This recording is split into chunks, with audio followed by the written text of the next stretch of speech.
Today, I'm Leah Williams, joined by Chief Meteorologist Trevor Burchett. Trevor, it's been a crazy week for you. Very busy. Yeah, I mean, really, it's been a crazy last couple of months. We went from the tornadoes in April, and then it seems like we've been stuck in this stormy weather pattern for the last little bit, too. Yeah. Thankfully, getting a break today, though. Sunshine. Oh, thankfully. Let's go out and enjoy that weather. Yeah, a little bit of a break for right now. I'll tell you what, weather's pretty nice. As we check out the radar, not a whole lot going on anywhere in the south. We have plenty of sunshine right now. Over downtown, a big difference from yesterday when we had all of those thunderstorms. Things look much better out there now. And again, not much on the radar to report. Those storms from last night now well down to our south, so not a whole lot going on. 78 current temperature in Memphis. It's 74 in Dyersburg, 77 in Corinth, and in Oxford it's 76 in Truman. Dew point very low today, so that humidity is lower, and that's going to keep things pretty comfortable. So anytime that dew point is below 60, it feels pretty nice out there with the low humidity. Again, that dew point 54 today. Sunshine through the afternoon. It will be warm. It just won't be quite as humid. We'll get to around 83 degrees for the afternoon high. Hardly a cloud in the sky and no chance of rain. 81's your high today in Blytheville, 86 in Mariana and in Helena, West Helena, 87 in Clarksdale, 83 in Ripley, 82 in Corinth, 83 today in Somerville, 81 in Covington and Brownsville as well. Sunshine and 80 for your high today in Dyersburg. Now, overnight tonight, there is a chance of a couple of thunderstorms. They will not happen everywhere, but there could be a couple of pop-up storms overnight as a weak little cold front comes through. And because of that, we do have a very low severe weather risk, a level 1 out of 5 for most of the northern half of the Mid-South. But again, the rest of today looks pretty nice and dry. Even through 10 o'clock, radar stays clear. But look at about 1 a.m. or 2 a.m., we do get a couple of thunderstorms that develop on the radar. And these storms, wherever they do pop up, they could produce some high wind gusts, maybe a little bit of small hail. So you might hear that while you're sleeping, but nothing too serious out of that. Same story by about 4 in the morning, a couple of showers and storms, maybe a couple of leftover showers early tomorrow morning, but I think most of the day tomorrow turns out dry. Those showers will fizzle pretty early. So most of tomorrow dry after those storms clear out. Friday looks nice too, but by Saturday, here comes some more trouble. A warm front lifts from the north. That's going to bring in chances for showers and thunderstorms Saturday. And then a storm system gets closer by Sunday and Monday, which is going to bring us some more chances for a couple of thunderstorms. So as we look at that Memorial Day weekend forecast, couple of storms Saturday, Sunday, and Monday. Now, it will not storm all weekend long. I would not cancel your plans. This is going to be one of those situations where it's dry for most of the day, and then maybe we get 30 minutes to an hour of a quick thunderstorm. So it's just a weekend. You need to keep an eye on the radar. Make sure you have the ABC24 app so you'll know if a storm is popping up near you. For today, though, beautiful sunshine, 83 degrees is your afternoon high. Overnight, the chances there for a couple of thunderstorms, not many, though. Any storm that does pop up could produce a little hail, though. 79, sunshine tomorrow, 76 Friday. There's that chance of some thunderstorms for Saturday, Sunday, and Monday. Again, it will not storm all weekend, but some of those pop-up thunderstorms are possible. 75, partly cloudy on Tuesday as well. By the way, some pretty rough weather over the last couple of days. We had some pretty rough damage down in Hernando from straight line wind gusts, 70 to 80 mile an hour winds, even some reports of 88 mile an hour winds through most of Hernando. Most of that damage was actually from just straight line thunderstorm winds, but we did have a very brief tornado that touched down in Hernando Sunday night. EF1 winds of 95 miles an hour. It was on the ground for less than 30 seconds. It hit one street. Most of the damage, though, from Hernando. It was from those high straight line damaging wind gusts, Leah. Yeah, Trevor, that EF1 tornado was confirmed by the National Weather Service and did rip through parts of Hernando Sunday, leaving a path of destruction. Right now, energy crews are still working to restore power to dozens of people. City crews have also been working to clean up that mess left behind. We've gotten most of the roads cleared. The only roads that are still not clear are ones where the trees are tangled up in power lines. We have changed to cleanup mode now. All 4 of our brush trucks are running. We're picking up things as quickly as we can. More damage was also reported in other parts of DeSoto County as well as in Marshall County. But again, that was not a tornado. That was from straight line wind gusts more than 80 miles per hour. This last week certainly wasn't the first tornado outbreak in the U.S. this year. About 2 months ago, 18 tornadoes ripped through Mississippi, killing 7 people and damaging hundreds of homes. Mississippi Governor Tate Reeves requested federal disaster assistance on April 1st, but it hasn't arrived just yet. Walthall County, which is 4 hours south of Memphis, saw both an EF3 and an EF4 tornado in the same outbreak. One survivor is still trying to figure out how to bounce back. FEMA, if you go on their website and put in Tollertown address, it says there's no federally declared disasters in your area. So I don't know. I don't know what you got to do or what you got to have to be able to be declared for a federal disaster area, because this is pretty bad. Just for context, it's not unusual for weeks to pass before FEMA approves a declaration. President Donald Trump has pointed to these waits as a reason he's considering dismantling the agency. He called FEMA very bureaucratic and very slow.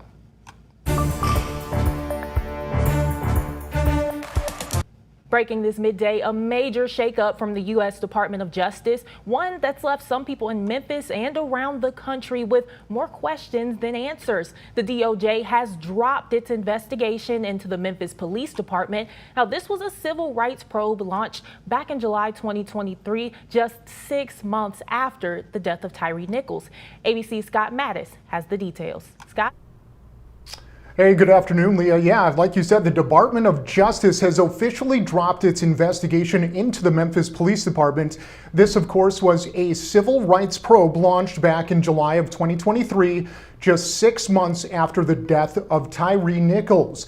In response, the DOJ launched what's called a pattern or practice investigation, basically a deep dive into whether MPD had a culture of violating people's civil and constitutional rights. They looked at use of force, racial profiling, how officers handled stops and searches, and also how they respond to people with mental or behavioral health challenges. Fast forward nearly 2 years, and now, just like that, it's all over.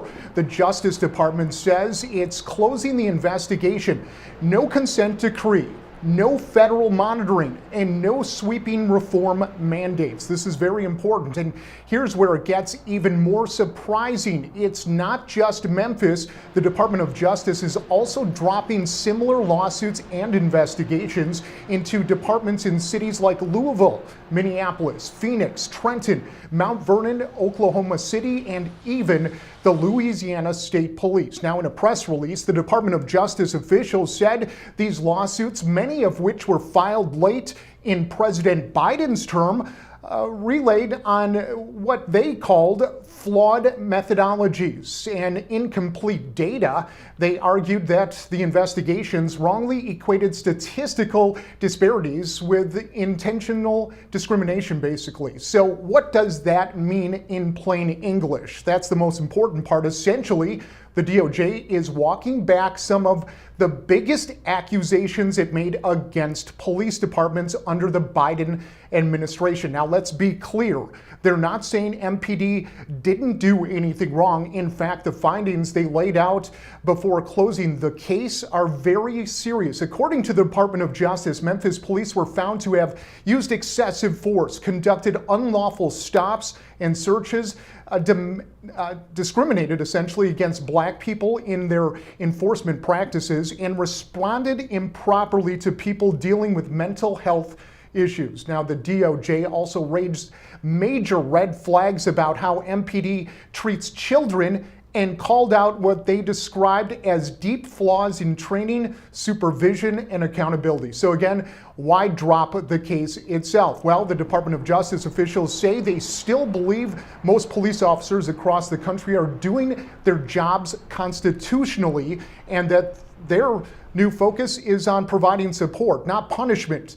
That includes things like training programs, grant funding, and what they call technical assistance. And they've made one thing very clear: if individual officers break the law, the Department of Justice still stands ready to prosecute. But for many people in Memphis and beyond, it still feels like a step backwards. Remember, just this month, 3 officers involved in the Tyre Nichols death were acquitted of state charges, and now the federal government is stepping away too. Now, Assistant Attorney General Kristen Clark said, quote, "The people of Memphis deserve a police department that protects their rights, earns their trust, and keeps them safe." And the acting U.S. attorney said, "Our city has a lot of work to do." She acknowledged that while violent crimes is a serious concern in the city of Memphis, so is how policing gets done, and those two things need to be addressed together. Leah? Thanks, Scott. FBI Director Kash Patel made a bold statement about Memphis on national TV over the weekend. He called Memphis the homicide capital of America. In his statement, Patel said, quote, "I didn't know this until my confirmation process, but Memphis, Tennessee is the homicide capital of America per capita. We're now addressing it. We are rolling out one of our task forces to the state of Tennessee." Now, this all comes after the Memphis-Shelby County Crime Commission told ABC24 that the rate of major crime fell by nearly 9% this year compared to the beginning of last year. Memphis City Council Chairman J.B. Smiley claims he welcomes the FBI's help if they keep their word. Smiley believes, though, that getting the guns and gun switches off the streets should be the top priority. The laws that are being put forth just lead to a series of guns in our community, which ultimately leads to lives lost. And that's what's more troubling to me. In a statement sent to ABC24, Memphis Mayor Paul Young said in part, quote, "MPD has always collaborated with federal agencies on addressing violent crime. We're encouraged by any effort that brings more resources to Memphis. We look forward to learning more from our federal law enforcement partners." Continuing our coverage now, there's been plenty of reaction since the FBI director made that statement calling Memphis the homicide capital of America. And now Shelby County District Attorney Steve Mulroy is weighing in with a clear message about crime and progress in the city of Memphis. He said in part, quote, "Violent crime in Memphis is unacceptably high. However, the trend continues downward." DA Mulroy goes on to say that he's long acknowledged crime is a major problem, but stresses the city is making progress. He says there's no data he's seen that justifies calling Memphis the homicide capital, but did add that there is a lot of work ahead to make people feel safe in Memphis. As students get close to summer break, parents are looking for safe places for their kids, places like libraries. But in a recent arrest at Benjamin L. Hooks shows that even libraries are subjected to crime. ABC24's Lauren Turman has the details on how a sex offender is now facing charges for exposing himself to a little boy in a library restroom. Parents becoming increasingly worried. Yeah, that's definitely a concern. About their children's safety in public spaces. You got kids running around unattended. This after 32-year-old Robert Collier was arrested Monday for exposing himself to a 10-year-old boy at the Benjamin L. Hooks Central Library more than 3 weeks ago. The parent said that he followed her son into a bathroom. I have young kids myself, so places like a library you would think is a safe space, but anywhere we go nowadays, we just have to be more vigilant and more on top of things that are going on in our city. This is not Collier's first run-in. He was convicted in 2015 of assault and bodily harm for hitting a nurse and doctor at Methodist North Hospital. And in 2018, he was arrested for a similar incident, grabbing and exposing himself to an 11-year-old boy inside the bathroom in the Macy's at Wolf Chase Galleria. To know that someone took advantage of that space to be a predator to a child was extremely disheartening, understanding the long-term ramifications that could come from someone exposing them to sexual assault in that way, the years of counseling and therapy that that child may need. As many Memphis area schools will be out in the next few days, parents say they hope this incident reminds everyone to keep a close eye on their kids. Please grab your kids, binge watch them, because things happen. You have perverts out here. That was Lauren Turman reporting. Collier is charged with 2 counts of indecent exposure and 2 felonies related to his current status as a sex offender. New information this midday, Memphis police have released video of a deadly shooting in Orange Mound. A 16-year-old girl died after a graduation party over the weekend. It happened Saturday on Airways Boulevard. You see in the video, people are running in different directions, trying to avoid the shooter. An 18-year-old male was also hit by gunfire. If you have any information on this incident, you're encouraged to call Crime Stoppers at 901-528-CASH. Memphis police are also investigating another body found in McKellar Lake. According to officers, around 4 o'clock Monday, officers were called to Pier Street where they found a man dead in the water. The man's identity hasn't been released yet. This is actually the second body recovered from the lake in the past week. 62-year-old R.C. Alexander's body was dumped in the lake after a shooting on Orleans Street. The man accused of killing Ole Miss student Jimmy J. Lee is asking for his trial to be moved out of Lafayette County. Timothy Harrington Jr.'s attorneys argue that intense media coverage and social media posts could prevent a fair trial. He also requested a change of venue in his first trial, but that was dismissed. Lee's remains were found by hunters near Highway 82 in Winona, Mississippi, 3 years after he was reported missing. Last December, a mistrial was declared when Harrington Jr. first went to trial for Lee's murder. That's because the jury couldn't reach a verdict. Harrington Jr. will be retried in mid-October. Troubled apartment complex Serenity Towers is officially shutting down tomorrow. A judge ordered all residents to move out by May 22nd. Attorneys shared that timeline during a court hearing last Thursday. 44 tenants moved out last week. The city took over the building back in December after reports of broken elevators, bed bugs, and other unsafe conditions. The Memphis Housing Authority is helping with their relocation process. Another court hearing is scheduled for May 29th. And new this midday, the old Somerset apartments have been demolished after being empty for nearly 10 years. The land was donated to the city, and now the city is ready to rebuild. City leaders say this is the first step to bring new life and hope to the neighborhood. The transformation of the site aligns with Mayor Paul Young's Blight Zero initiative, aiming to restore neglected properties and create sustainable housing solutions for Memphis neighborhoods. So let today be a testament to what's possible when neighbors unite, when city leadership listens, and when we all move forward with one vision. Somerset is coming down, but in its place, hope is rising. The 30-acre property will now serve as a redevelopment site in the Oak Haven neighborhood. For many kids, summertime is all about fun-filled, carefree days, but summer can also be one of the most dangerous times for kids, according to Safe Kids Worldwide.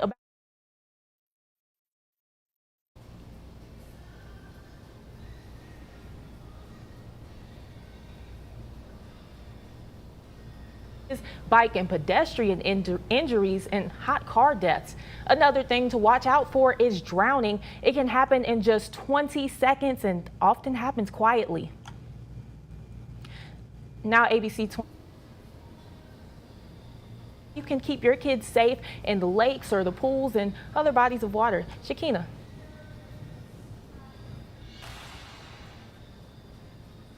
That's right, Leah. I came out here today at the Goldfish Swim School here with Mr. Eric Nelson. Today we talked about the swim safety lessons here that they do themselves, but also just in general, what parents can do to help keep their children safe as we approach summer. Mr. Eric, if you would like to talk a little bit about the steps or tips that you would like to provide for parents. Yeah, absolutely. So in terms of tips for parents for the water safety this summer, we always recommend that children have life jackets that don't go above their ears, U.S. Coast Guard certified life jackets that fit them properly. We also recommend that children wear bright colored swimsuits so that way they can be easily identifiable in the water. We also recommend having a designated guardian, keeping an eye on all the kiddos in the water, even if there may be a lifeguard on duty. We do still want to recommend having just one specific parent, looking over all the kiddos in the group. And then we absolutely recommend joining into swim lessons, as young as, we go as young as 4 months old, but 1 year old or even younger to go ahead and instill all of those water safety skills. And why do you believe this is so important, especially as we approach the summertime? Absolutely. So, drowning continues to be the #1 cause of death for unintentional, like accident deaths among children ages 1 through 4. So it's very, very important to teach these kids these safety skills, because studies have shown that swimming lessons can reduce reduce the risk of drowning by up to 88%. Right, and so as you mentioned, you all do swimming lessons here as well. What are some of the steps you all take, or certain lessons and things that you teach the children here? Absolutely. So some of those baseline safety skills that we teach that parents can also teach when they're in their home pools or anything like that include being able to have the child float on their back, having their faces out of the water so that they can breathe properly, as well as being able to when they jump into the pool, being able to turn back around and swim back to that nearest wall. Oftentimes when children jump into the pool or fall into the pool, they may swim to the first wall that they see, which may be all the way over on the opposite side of the pool. So we teach kids to be able to turn around and then climb back out of the pool at that nearest wall. And when they're climbing out of that pool, we recommend a method we call it fin, belly flipper, using your arms and then your stomach to help push yourself out of the pool to keep those kids safe. Right, and so is there any other advice you would like to give parents or anyone out there that are looking to prepare for the summer? Absolutely. The best way to prepare for time in the water during the summer is just to enroll your child in high quality swimming lessons. That is by far the best way to teach them all of the necessary skills that they will need to be able to enjoy the pool throughout the whole summer. Okay, and is there anything else that you would like to add? Yeah, absolutely. Here at Goldfish Swim School, we are an indoor swimming lessons facility. We have small class sizes, highly trained instructors, and a very comfortable heated 90-degree pool. And we also do offer free trial lessons. So if anybody's out there is interested in swimming lessons, give us a call. Okay, thank you so much, Mr. Nelson. Again, I'm live here in Memphis at the Goldfish Swim School. I'm Shakina Davis.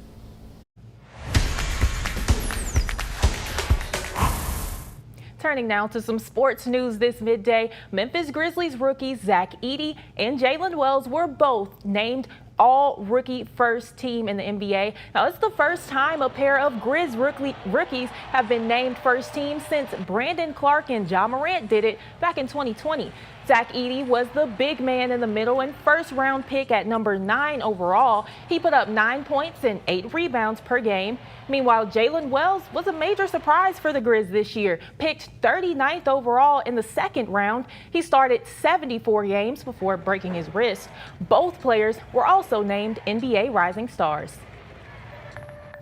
Now over to the college front. A Memphis native is coming back to the 901. Curtis Givens III, son of popular club owner Curtis Givens, announced his commitment to the Tigers on social media Tuesday. How CG3 is transferring from LSU, so he's going from LSU Tiger to becoming a Memphis Tiger next year.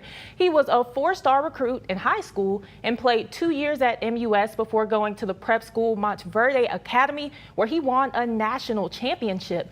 Givens shined at Nike Eyeball not too long ago, and speaking of Eyeball,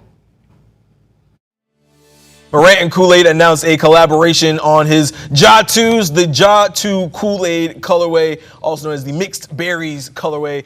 Morant gifted pairs of that colorway to the Jet Academy at the Nike EYBL AAU tournament at the Memphis Sports and Events Center this weekend. But they are not the only ones.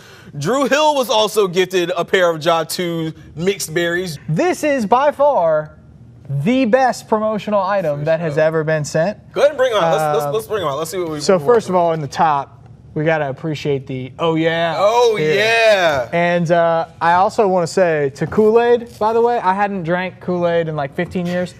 After these showed up, I went. They put some packets in here. Packs? I went and made Kool-Aid, and it was just as delicious as it was when I was younger. Our 24th Floor Sports Show that streams every Monday and Thursday right here on 24+. Heads up, if you shop at Target, the mega retailer is signaling that its prices in stores are about to go up. In an earnings call this morning, Target leaders cut their earnings guidance for the year. That's after a slump in sales during the first quarter. Target blames the drop on tariffs, which are causing economic uncertainty and backlash for its decision to roll back DEI policies and programs. New in celebrity news this midday, Grammy-winning singer Chris Brown just made bail for $6.7 million. Now, he's facing allegations that he beat and seriously injured a music producer with a bottle in a London nightclub back in 2023.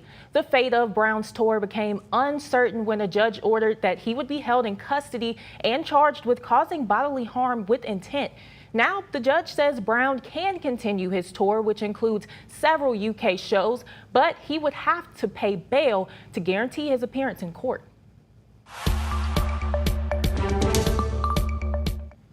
Well, check this out. Elmo, Big Bird, the whole Sesame Street crew has a new home. The iconic children's show series is set to air on Netflix later this year as part of a new deal with the streaming giant. Now, no release dates have been given, but Netflix did reveal that fans can expect a slightly new format when the show returns.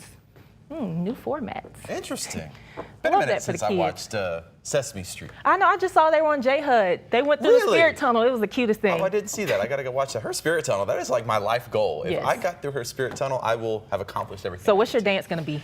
It might not be a good one, but you know, we'll figure something out, right? I'll just be happy to be there. All right, well, for the latest on what's happening in Hollywood, here's ABC's Jacqueline Lee.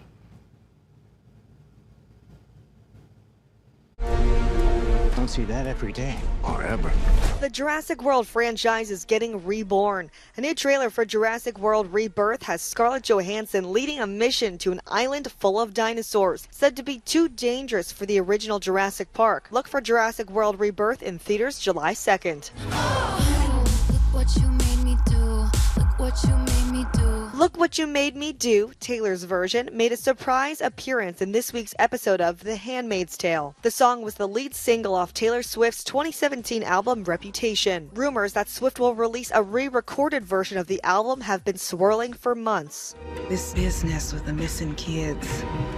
Do I need to be concerned? It's almost time to return to the most terrifying town in Maine. It, Welcome to Derry, is out with its first trailer. The HBO Max series is a prequel to the It movies, based on the Stephen King novel. Bill Skarsgård reprises his role as Pennywise, the creepy clown, and also serves as executive producer. Look for the season premiere this fall. This year marks 25 years of the kids program Dora the Explorer. And to celebrate, Nickelodeon and Paramount Plus are set to release Dora and the Search for Sol Dorado, a live-action take that follows a teenage Dora on a new adventure. Look for it on those platforms this coming July. Hey, little brother, where you going? And no need to pity the fool today. Lawrence Turreau, better known as Mr. T, is celebrating a birthday. The A-Team star is 73. Jacqueline Lee, ABC News, Los Angeles. They didn't have to call us old like that. The 25 years of Dora. And then a real live action. You see Boots back there, the real life monkey. Cute little monkey. That was cute. That'll be good. Might have to catch that. Probably don't want to enjoy the movies today though. It's too nice outside. Yes, Save today's that, outdoor day. Yeah, save that for the next rainy day. Beautiful weather outside right now. Sunshine, 70s after those storms yesterday. Things feeling pretty nice out there. Like we said, the storms have cleared out, so the radar is nice and clear this midday. Those storms that we saw actually way down to our south right now, so they're not going to be an issue for us anymore. 79 right now in Memphis. It's 77 in Forest City and in Tunica. 79 in Oxford. And 78 out in Bolivar. Dew point very low today. That means the humidity is low. That scale keeps us in the 50s, and anything below 60 is pretty comfortable. So you'll notice that low humidity today, got to keep it feeling pretty nice. Sunshine, highs in the mid 80s this afternoon, and of course, no chance of rain. We'll get to about 81 in Blytheville today, 86 in Forest City, 85 in Mariana, 84 in Senatobia, 83 for Holly Springs and Ripley, 82 in Brownsville, 79 up to the north in Dyersburg.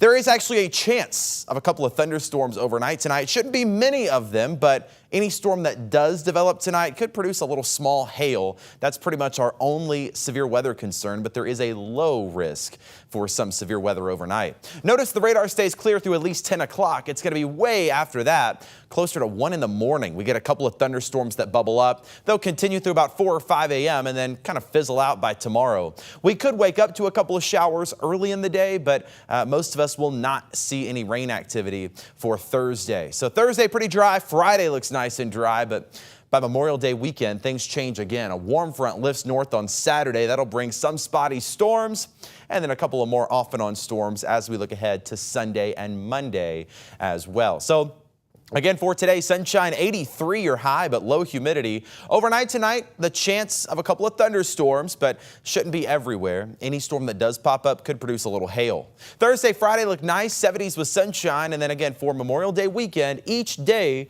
will feature a chance of some spotty thunderstorms. It will not rain all weekend, but there will be some periods where we see some storms pop up. So go about your plans. Just keep an eye on the radar. Again, Saturday, Sunday, and Monday, all featuring those chances of some thunderstorms. Highs in the 70s and 80s. Tuesday, we finally clear out of this weather pattern. Things looking much better. Partly cloudy with some sunshine. Highs in the mid-70s for early next week. Trevor, those 70s and 80s look so good. Well, thanks for joining us on ABC 24 Plus for this extended midday show. Continue with us and watch free now on the 24 Plus app everywhere you stream.